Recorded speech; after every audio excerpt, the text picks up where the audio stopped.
I want to thank you, Mr. Sauer, Ms. Morris, and Mr. Kennedy, for your courage, for your willingness to be the tip of the spear to protect all of our First Amendment rights.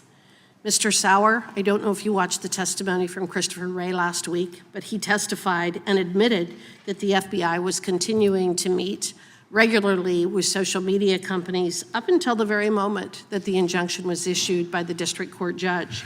What that tells me is they're not stopping. They're going to continue to try to further the censorship industrial complex as long as they can, and will continue to attempt to violate our First Amendment rights. We all must be vigilant. Ms. Morris, I want to focus on you today. I don't think that we've talked enough about the freedom of the press, but it's also included in the First Amendment and is as important as any other First Amendment right that we have. I want to thank you for your testimony today, and we all know that the First Amendment is a core fundamental right. Within its protection of the protection of the free press against infringement by the government.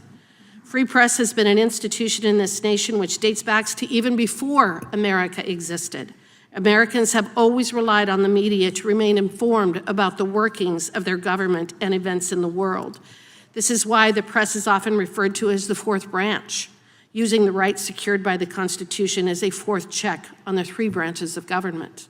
Ms. Morris, before a majority presidential election, you were prepared to release a factual report about one of the candidates. One would think that the information in your report would be of interest to the American people to understand the integrity of the candidates who are asking for their support and their trust. The facts have been laid out by you and this committee of how the FBI worked with social media to alter their perception of what your story was and to change their policies to censor it.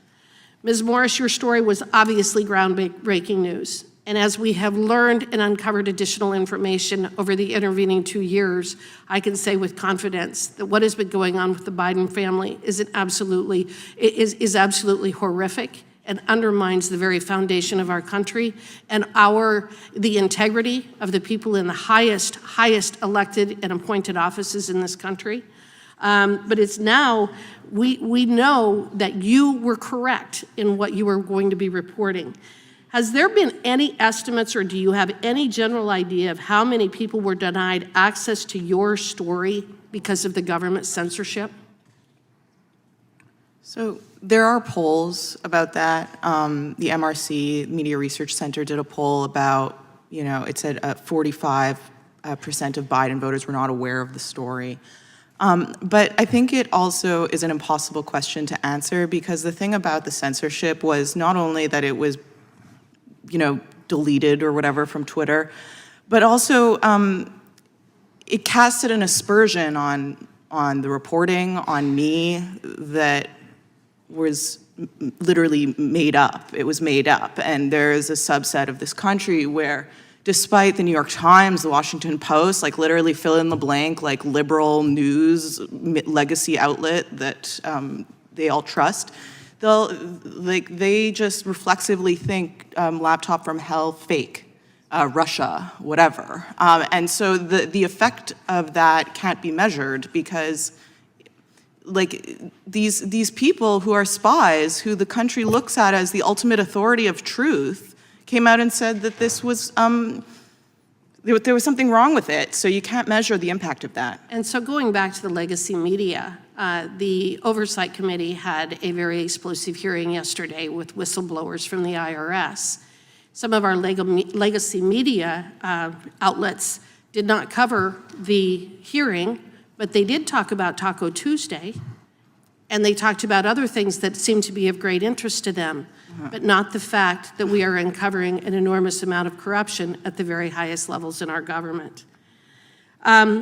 While you didn't know about the FBI's efforts at the time, I would assume that between the Twitter files and what we've uncovered in the Missouri versus Biden case, you now know the role that the FBI played in censoring your work.